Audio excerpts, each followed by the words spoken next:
Donc, il paraît que c'est aujourd'hui que le Cameroun affronte le Burundi au stade Rumde Adjad de Garoua. C'est la dernière rencontre qui compte pour les éliminatoires de la CAN prochaine qui se déroule en Côte d'Ivoire. Et évidemment, les Lions indomptables sont condamnés à une victoire ou à minima un match nul. La défaite n'étant pas une option, sinon on pourra dire adieu au tournoi ivoirien. Une fois n'est pas coutume, c'est l'une des occasions où les Camerounais de l'opposition, les Camerounais du parti au pouvoir, les Camerounais du pouvoir, les Camerounais du peuple, les prisonniers, les malades, les infirmes, les hommes en santé, les prêtres, où tout le monde veut la même chose, où tout le monde a le même objectif, à savoir voir le Cameroun tenir son rang de grande nation footballistique et infliger une claque au Burundi, dans le meilleur des cas pour, se faire respecter dans le discours des journalistes internationaux qui, ces derniers temps, ne semblent plus trop croire en notre nation. Ça, c'est d'un.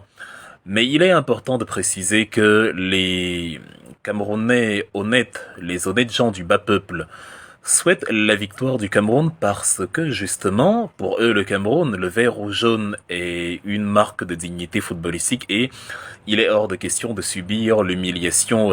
face à une, avec tout le respect, petite nation qu'est le Burundi, compte tenu de tout ce que le Cameroun a accompli jusqu'ici, 5 Coupes d'Afrique des Nations, une finale en Coupe des Confédérations, un quart de finale au Mondial et un tournoi olympique, entre autres choses. Donc,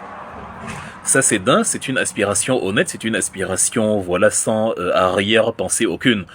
Par contre, les tenants du pouvoir au Cameroun, ceux qui gouvernent, eux, ils veulent la victoire des Lions indomptables pour un tout autre motif, à savoir, ça permet d'endormir encore plus la population puisque ça cristallise les discussions. Le football a une force d'attraction supérieure à la gravité du soleil qui fait que quand il y a match de foot, quand il y a victoire ou quand il y a défaite, les débats tournent plus ou moins autour de la rencontre pendant des jours, des semaines, voire des mois. Et ça fait que les Camerounais, une fois encore, ont du grain à moudre qui fait qu'ils n'ont pas la possibilité de questionner l'état dans lequel leur pays se trouve.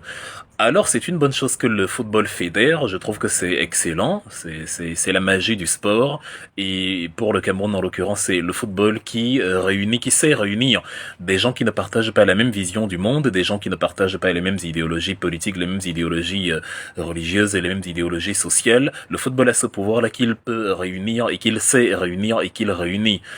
Cela dit, je ne trouve pas normal que le football soit la seule discipline qui réunit et qui fédère. C'est même une absurdité totale parce que il y a beaucoup de choses où, objectivement, entre Camerounais, nous devrions être du même avis sans qu'il n'y ait la moindre discussion. S'il n'y a pas d'eau à Yaoundé, la capitale, dans les quartiers proches de la présidence de la République, y compris dans les beaux quartiers de la capitale, c'est une réalité scientifique, c'est une réalité mathématique. Si une route est en mauvais état entre Yaoundé et Kongsamba, entre Yaoundé et Malmayo, entre Yaoundé et Ngaoundéré, c'est une réalité scientifique et mathématique. S'il n'y a pas d'électricité dans les beaux quartiers de Yaoundé et de Douala, c'est aussi une réalité mathématique. S'il est impossible de sortir dans la rue à Douala sans craindre de se faire agresser parce qu'on a un téléphone portable ou quelques objets précieux, c'est aussi une réalité mathématique. Si les Camerounais n'arrivent pas à se soigner parce que les plateaux techniques ne sont pas adaptés, parce que parfois il n'y a pas d'équipement dans les hôpitaux, parce que les couveuses sont absentes et que les bébés perdent la vie, c'est aussi une réalité mathématique, c'est scientifique, c'est factuel. Et donc même là, les Camerounais devraient être d'accord. Ce qui fait que le football devient mauvais quand il est utilisé comme élément pour détourner l'attention des enjeux véritables et faire croire que ceux qui continuent de questionner les problématiques du Cameroun sont des antipatriotes. C'est une incongruité, ce n'est pas conforme à la réalité, et c'est malsain de le penser parce que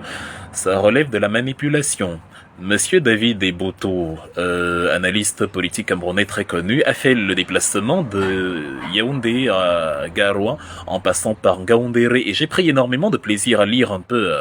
l'Odyssée, le périple qui a été le sien, sa pérégrination vers le nord Cameroun qui lui a, qui a pris quasiment 24 heures. C'est voilà, il raconte entre autres qu'il a dû passer 8 heures sur les 280 kilomètres qui séparent Ngaoundéré de Garoua, notamment quand on sait qu'avec une route bitumée, avec une autoroute de préférence, il vous faut en moyenne 2 heures, voire moins, pour franchir la même distance, quand on sait que des pays, voilà, des pays émergents ou en voie de développement comme la Corée du Sud, le Vietnam, ce genre de pays comme ça, Taïwan, Singapour, qui dans les années 60-70 étaient de piètres villages de pêcheurs qui ne ressemblaient à rien et qui aujourd'hui ont des trains à grande vitesse qui font les 280 km heure en parfois justement 1 heure. Les 280 km en justement 1 heure parce que vous avez des trains qui vont rouler à 250 à 280 km heure. Tu te dis, nous avons loupé le coche de nous retrouver en 2023 à faire 8 heures de trajet sur 280 km. C'est terrible. Et David Eboutou mentionne, entre autres, que il faut en moyenne compter un nid de poule tous les 5 mètres. Donc, en gros, dans le meilleur des cas, porter une couche, porter, voilà... armez-vous de patience et de beaucoup de matériel médical si vous voulez y arriver en bon état physique et mental à Garoua en empruntant justement ce chemin-là. Et je trouve donc ce qui conduit certains Camerounais à souhaiter, parce que vous allez le voir, il y en a qui souhaitent la défaite du Cameroun aujourd'hui, non pas parce qu'ils n'aiment pas le Cameroun, au contraire, ils aiment le Cameroun plus que vous. Ils sont juste attristés de voir que plutôt que de prendre le foot comme un élément parallèle à l'exigence du développement, le foot devient une sorte de rempart qui bloque l'exigence à l'amélioration des conditions de vie des populations. On constate que le stade Rumdi Adja dans lequel va se jouer la rencontre, c'est un stade construit par Amadou Eidjo. On constate que même à Yaoundé, malgré le stade d'Olembe, le stade Omnisport reste le stade principal où se déroule l'essentiel des activités parce que le travail fait par Eidjo, bien que ce fut dans les années 60, est encore plus solide que le travail fait par Paul Biya qui, entre autres, a en plus coûté 3000 milliards. Donc, je fais cette petite sortie pour exiger, en tout cas pour demander, parce que dans l'attitude de respect qu'on peut avoir envers le peuple camerounais, même si nous considérons que c'est une exigence morale et un devoir citoyen de réclamer ce que de droit à une administration qui perçoit l'impôt de la population,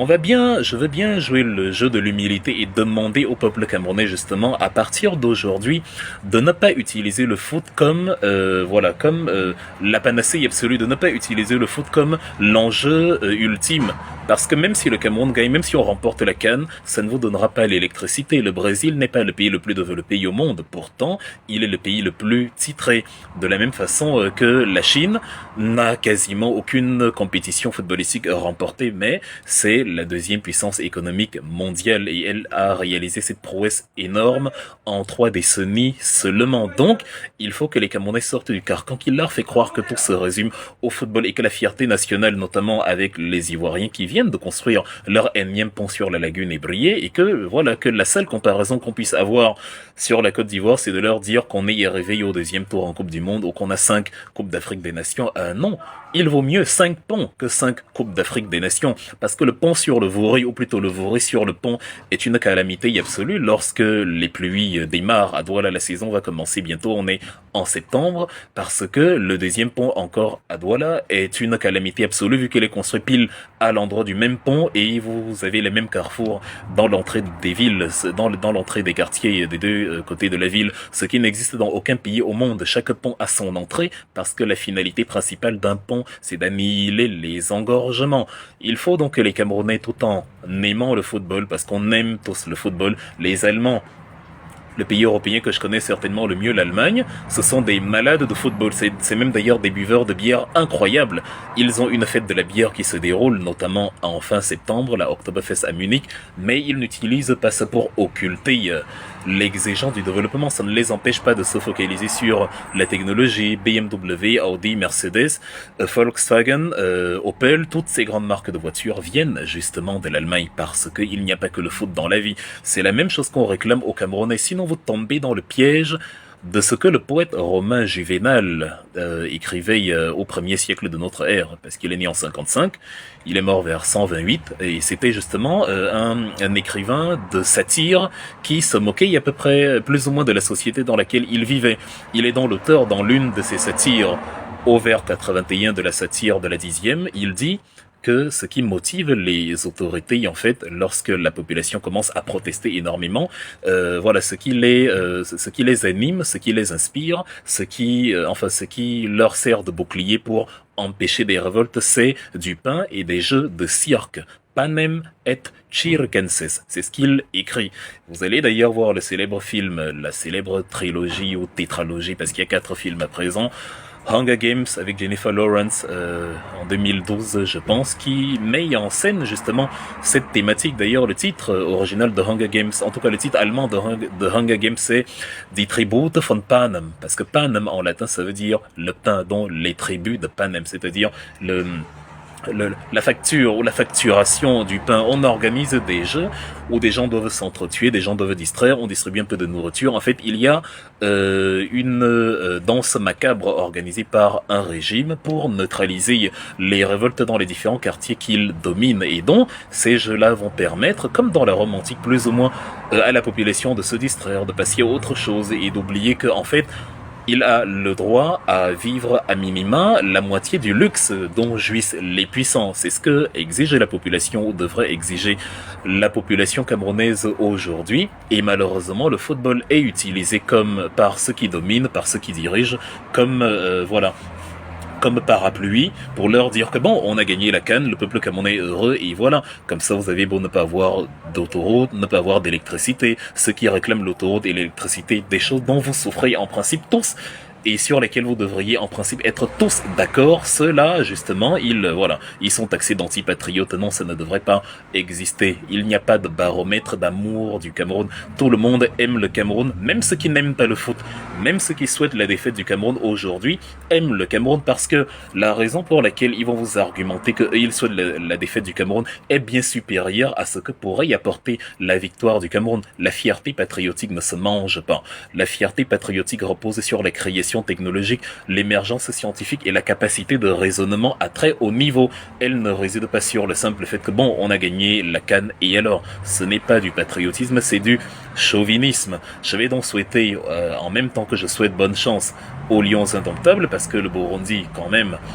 devrait se prendre normal une fessée 5-0, parce que c'est le Cameroun, même si la balle est ronde et le Cameroun peut toujours perdre. Mais en même temps que je souhaite la raclée contre le Burundi, 5-0 pour le Cameroun, je souhaite en même temps que les Camerounais arrêtent de confondre patriotisme et chauvinisme, et qu'ils ne tombent plus dans le piège du gang de malfrats qui domine à Yaoundé, et pour qui la victoire contre le Burundi va servir justement d'éclipse pour ne plus parler d'autre chose, pendant que les enseignants sont en grève, pendant que les gens sont en prison pour n'avoir rien fait du tout, pendant que les gens se font assassiner parce que X ou Y n'aiment pas leur tête, parce qu'il y a des escrocs financiers à travers la République. Il faut donc sortir de ce chauvinisme-là qui n'a jamais conduit un pays à l'émergence nulle part. C'est le Brésil qui a compris cela en fabriquant le métro, en intégrant, en consolidant le groupe des BRICS, en mettant sur pied une économie, en faisant revenir un président au bilan très exemplaire, Lula da Silva, pour enfin, justement, en tout cas ils sont donc partis de ce chauvinisme basé sur le football, et rien qu'ils ont intégré le patriotisme véritable qui leur fait aujourd'hui devenir une nation émergente. Donc, est-ce que toi, Camerounais, tu veux devenir émergent à travers le patriotisme, ou est-ce que le foot te suffit malgré l'électricité qu'il n'y a pas, malgré les routes qu'il n'y a pas, malgré les hôpitaux qu'il n'y a pas, parce que tu as choisi la voie du chauvinisme? C'est un choix à faire, j'ai déjà fait le mien, à vous de choisir.